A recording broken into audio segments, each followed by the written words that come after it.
રાજકોટ ધીમે ધીમે હવે કોઈ ક્રાઇમ સિટીની હરીફાઈમાં ઉતર્યું હોય તેમ ગુનાખોરી તરફ આગળ વધી રહ્યું છે। ચોરી, લૂંટ, છેડતી, મારામારી અને હત્યા જેવા ગુના તો જાણે સામાન્ય થઈ ગયા હોય તેમ સમાચાર અહેવાલોમાં રાબેતા મુજબ જોવા મળે છે। ત્યારે બધાની વચ્ચે કોઈ કારણોસર એક યુવાનની હત્યાનો મામલો બહાર આવ્યો છે। જુઓ રાજકોટથી મિલન ત્રિવેદીનો રિપોર્ટ। ફાઇનાન્સનો ધંધો કરતા દોલતસિંહ નામના શખ્સે 27 વર્ષના હરમીશ ગજેરા નામના યુવાનની તીક્ષ્ણ હથિયાર વડે શરીરમાં ઘા કરી હત્યા નિપજાવી દીધી હતી। સૂત્રો પાસેથી માહિતી મળી છે કે પૈસાની લેતી દેતીના કારણે બંને વચ્ચે છેલ્લા ઘણા સમયથી ઝઘડો ચાલી રહ્યો હતો અને ઉગ્ર બોલાચાલી બાદ દોલતસિંહે હરમીશની હત્યા નિપજાવી દીધી। આ મામલે પોલીસે તપાસના ચક્રો ગતિમાન કર્યા છે।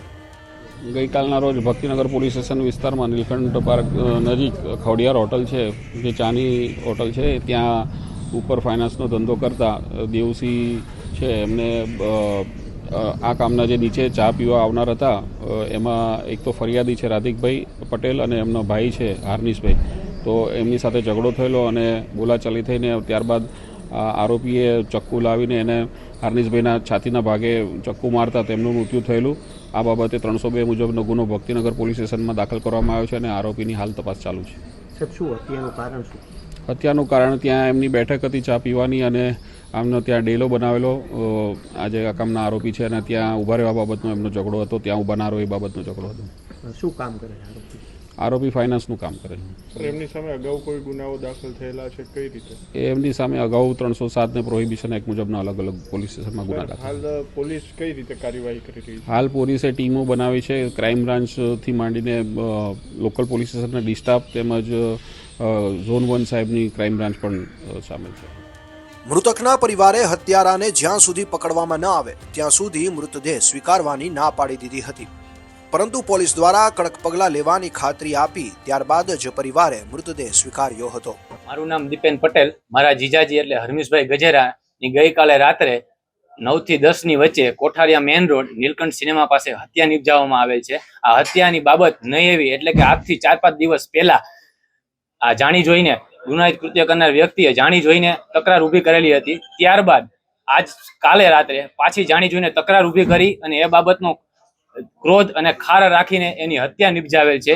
તો મારી પોલીસ સમક્ષ અને સરકાર સમક્ષ એટલી જ માગણી છે કે અમને ન્યાય મળે, મારા સમાજને ન્યાય મળે અને અમને એક સ્પેશિયલ પીપીની રચના કરવામાં આવે, અમારો કેસ ફાસ્ટ ટ્રેક કોર્ટમાં ચલાવવામાં આવે, જે વિના વિલંબે ચલાવવામાં આવે અને આજે અમારી સાથે થયું છે એવું કોઈ કાલે કોઈ બીજા સાથે ન થાય એવી મારી વિનંતી છે અને પોલીસ એમને તાત્કાલિક ધોરણે પકડી એમની સાથે સખતમાં સખત કાર્યવાહી કરવામાં આવે એવી મારી માંગણી છે। અને આજે આપણે રાજકોટ એટલે કે આપણું રાજકોટ જે રંગીલું રાજકોટ છે એ રંગીલું રાજકોટ નહીં પરંતુ રંગાયેલું રાજકોટ થતું જઈ રહ્યું છે અને ગુનાહિત કૃત્યો તમે જોવો તો 3 થી 4 કેસ આ મહિનામાં આવેલા છે।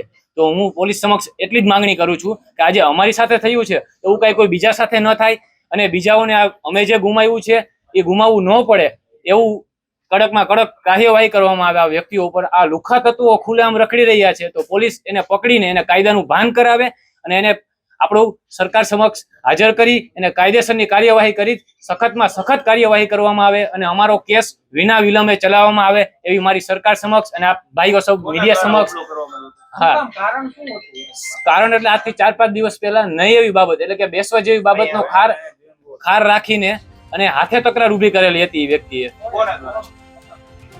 એ દલપતસિંહ કરીને કોઈ છે એમને કરેલી હતી અને બાબત કંઈ હતી નહીં, બેસવા જેવી બાબત હતી અને એ બાબતનું કાલે પાછું પુનરાવર્તન કરીને એમને ખાર રાખીને એમની હત્યા કરવામાં આવેલી છે અને આવા લુખ્ખા તત્વો રાજકોટમાં ખુલ્લે આમ રખડી રહ્યા છે। તો પોલીસને એટલી વિનંતી છે, મારી અને મારા સમાજની અને મારા રાજકોટ પ્રત્યે હતી એટલી વિનંતી છે કે આવા લુખ્ખા તત્વો જે ખુલ્લે આમ ફરી રહ્યા છે ને એને પકડીને એની સમક્ષ કાયદેસરની કાર્યવાહી કરીને અને કડકમાં કડક કાર્યવાહી કરીને અમને ન્યાય અપાવે એટલી મારી માંગણી છે, જેથી રાજકોટમાં આજે મારી સાથે થયું છે રાજકોટમાં કોઈ બીજા સાથે ન થાય એટલી મારી વિનંતી છે। આપ ભાઈઓ સૌ મારો સંદેશો પહોંચાડો એ બદલ આભાર।